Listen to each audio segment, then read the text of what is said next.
Jenilyn Mercado, posibleng sa Net25 network lilipat.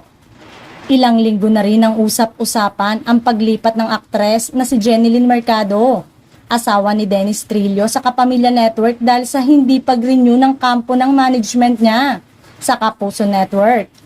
Mas lalo pang umugong ang balita na no-show si Jenilyn sa nakaraang launch Kapuso Station ID at isa pang nagpasiklab sa paglipat niya na mag-comment ang asawa niya na si Dennis Trillo na may ABS pa rin ba?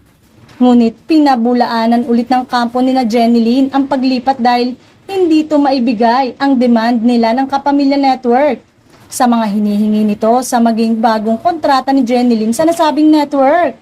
Noong isang araw ay no-show na naman si Jenilyn Mercado sa GMA Gala 2024. Ngunit naglabas ang kampo ni Jenilyn Mercado ng dahilan kung bakit hindi naka-attend ang aktres ng GMA Gala Night 2024 na ginanap nitong July 20.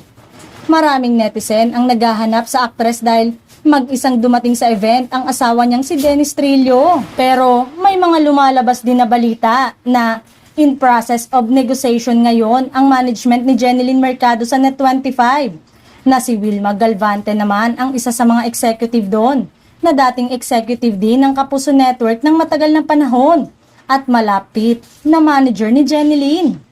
Namataan ang manager ni Jenilyn sa bakod ng nasabing network na nakipag-meeting sa Net25, President na si Cesar Vallejos at Net25 Production Consultant na si Wilma Galvante.